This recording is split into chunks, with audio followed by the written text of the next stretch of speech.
Hello বন্ধুগণ, সবাই কেমন আছো? আশা করি সবাই ভালো আছো। তো আজকে ঘটনা হইলে আইসে দুর্গাপূজা, আর দুর্গাপূজা আইলে আমরা ছোটোবেলা থেকে জানি একটু আমরা বাড়িঘরের আশপাশে একটু পরিষ্কার করতে লাগে।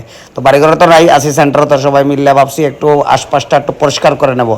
আর পরিষ্কার করা তাই এখানে আমার একটা ফেলো ব্রাদার দেখো কিতা জুতা বানাইছে, টেকনোলজিয়া জুতা বানাই লিছে, পারে এটা খুব নেক্সট লেভেল তার বুদ্ধি আছে। আর এদিকে দিকে আমরা জঙ্গল কিতা পিছন দিকে দেখছি না, লটত পাইয়া উঠি যার ইয়ের দিকে উপরের দিকে। আর আমার লিও এটা জঙ্গল টঙ্গল মানে না।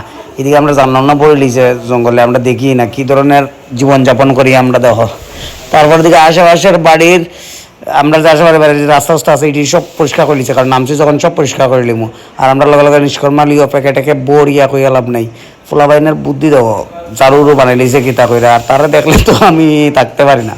তারপর তুই মুখে একটু নামাইলাম, কাজ করাইলাম, কারণ পরিষ্কার ছেলেরা একটু রুদ্রে লাল হওয়া ভালো। আর আমরা দুইজন হইলে গিয়া একমাত্র কর্মটু, বাকিরা সব নিষ্কর্ম। আর কফির প্যাকেট, কফির কথা কইলাম না, লাল করে লিছে কফির প্যাকেট ফেলাইয়া, লাল লাল কফির প্যাকেট ফেলাইয়া আমার বিল্ডিং এর সাইড দিক লাল লাল করে লিছে। তো কিচ্ছু করার নাই, কিতা করবো। আর এদিকে আমার একটা পেঁপে গাছ লাগাইছিলাম, এটা তো কিছু পেঁপে ধরছে, এটি পাইরা নিলাম কয়েকটা। আর তারা লিয়ে আইছিল কোল্ড ড্রিঙ্কস, তো কোল্ড ড্রিঙ্কসটা পালাইয়া তারা দেখাইলাম যে কোল্ড ড্রিঙ্কসটা খুব বাজে জিনিস, আমরা কোমর চোমর পরিষ্কার করেন যায়, এটার থেকে না খাওয়া ভালো, এর থেকে এনার্জি ড্রিঙ্কস একটু খাইলে ভালো। যাই হোক, কীভাবে দিনটা কাটলো একটু সাফাই অভিযানের মধ্যে দিয়ে।